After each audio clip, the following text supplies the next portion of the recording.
Okay, so this is the 8 queens problem. Remember the idea, trying to place 8 queens on a chessboard such that no queen can attack any other queen.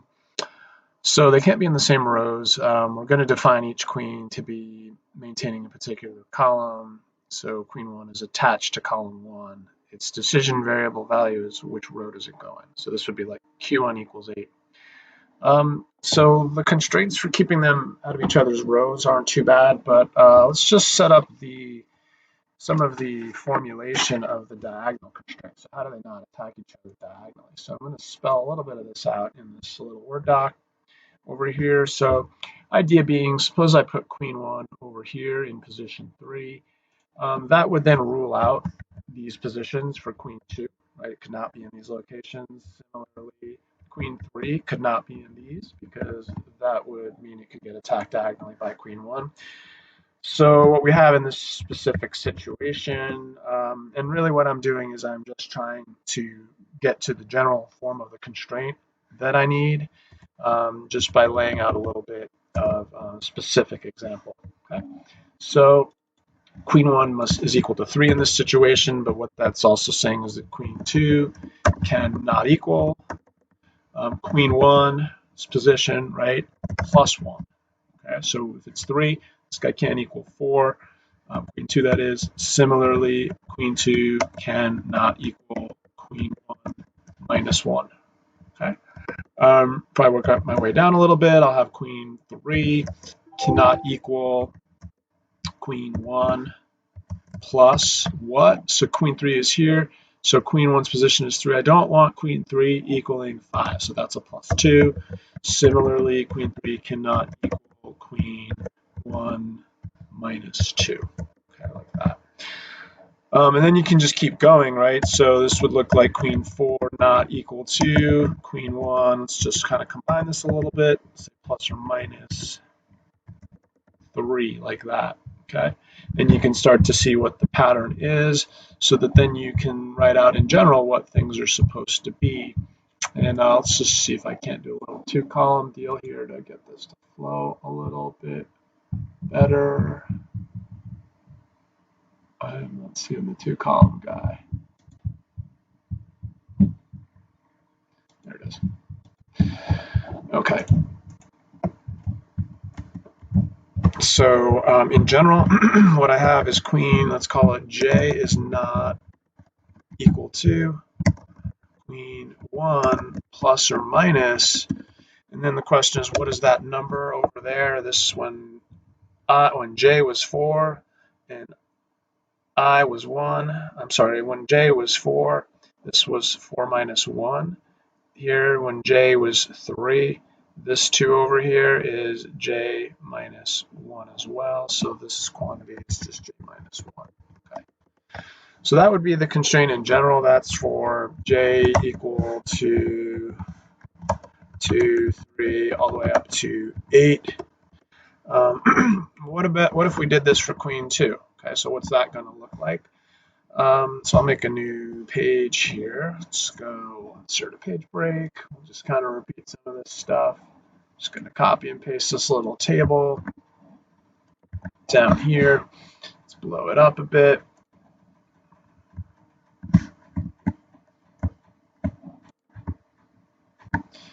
Okay, let's make this guy bigger.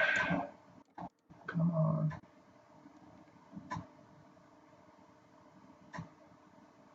This is excruciating. There we go. All right, never mind.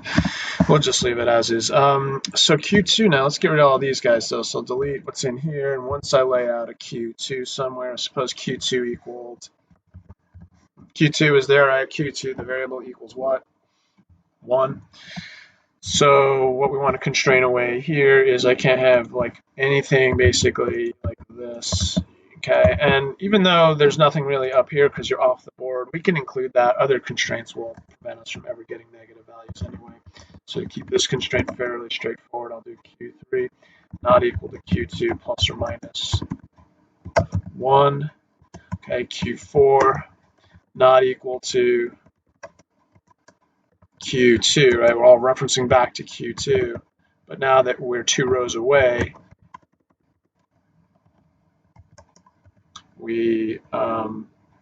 we want that number in there, the offset to be 2. So in general, we have Qj not equal to Q2 in this case.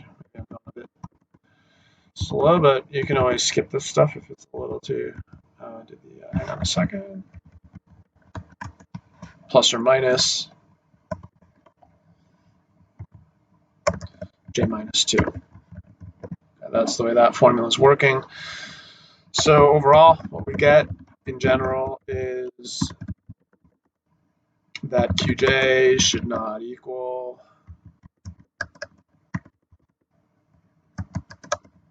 Q. Let's, instead of calling this 2, right? So I had Q2 there, and there was a 2 here, right? And then up here I had a Q1 and then a 1 there. So hopefully you can see that the pattern is simply just Qi plus or minus J.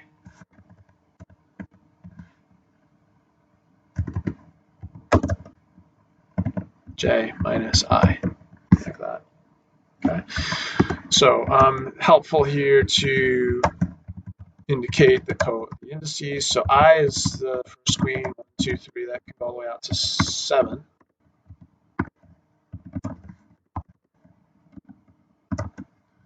And J is going to be the next queen. Actually, all we really want to say here is I plus 1 up to 8. So it starts at 1 unit after I. Okay. All right. So that's what that should look like. So this is basically, the main deal here. That's what we want to implement in our code in the queens problem.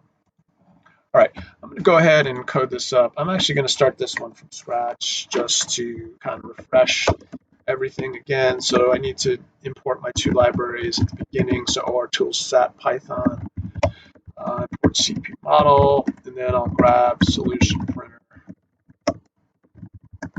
And I'll set up my queens model. So CP underscore model. I'll call it Q model for queen.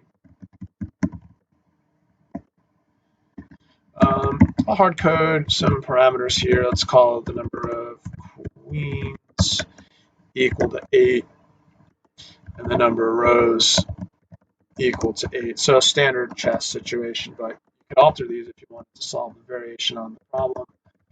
All right, let's define the variables. And so important thing here is Qi means, or let's put it this way, Qi equals K. So the variable is going to be like Q1, Q2, Q3. It's going to take on integer values, like 1, 2, 3. Qi equals K means queen in column I is in row what? Of course, K. All right, I'm going to store all these variables in a variable list just to make life a little bit easier. I'm going to create these variables through a loop. I need 1 per queen, so I'm going to loop through the range of the number of queens. I'm going to just make up a variable name Q1, Q2, Q3. So I will just stitch together the letter Q with the string of the queen. It's going to be a little bit offset because I is going to start at 0. So, but I really don't want to have a Q0. I want to have Q1 through 8. So I'll do it this way. Let's make the new variable and then we'll append it to the variable list. So in other words, I'm going to do new variable and then like that. Okay, so you could do it in 1 line, of course, but I often like to do it in 2. So I'm going to do a new integer variable. And I need the upper and lower bounds. So again, these are corresponding to the rows of the chessboard. So that starts with row 1 and goes up to number of rows. So 1 and no. And then I've already made the variable name, so that's easy. Okay, so that should set up the variables pretty well. I'm going to run this code, and I'm going to put in a little diagnostic here to print the variable list. Okay, so hopefully this will work. Let's run it and see. I'm going to call this, let's just do queens for video or something. All right, so it ran it, and you can see here the variables set up. Looks good so far. All right, next, constraints.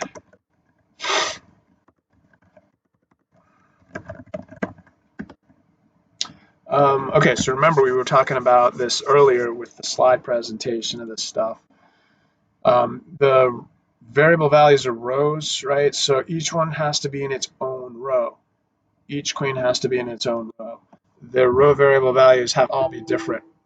They're all different. So we will do the all different constraint. So add all different. And then what you plug in there is just the set of variables that you want to take on all different values. So that's really all you need there. All right, let's do the diagonal constraints now. It's a little bit harder, but we've worked out the math ahead of time on paper, kind of. So, so let's go back real quick to this picture here. This is what I need in general, right? So I need one of these, well, really two, because there's a plus and a minus, so that's actually two. But I need one for every sort of ij pair. So I want to loop through the i's, right? Loop through each of the queens, like here was queen 2, here was queen 1. And each time I'm at one of these specific queens, then I'm going to loop through all the other queens after it, off to the right.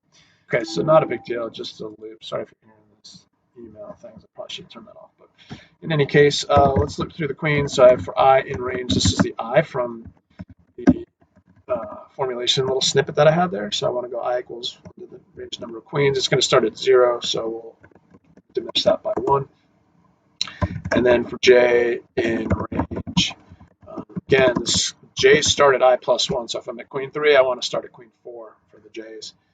And that's going to go up to the number of queens, okay, because that one went up to 8, if you remember.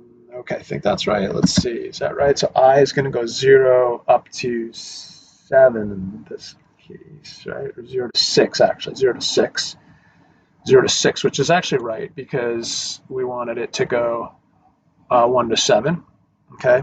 And so we'll have the way the variable list is indexed, it's offset by 1. In other words, the first variable is indexed at 0, so that's okay. So we'll go 0 to 6 on this one, and then I plus 1 up to 7 on the other. Okay, so I'm just going to print the IJs here just as a diagnostic, just to make sure I'm getting the right pairs. And now let's add, in fact, let's do that first. Let's just run this whole thing this way.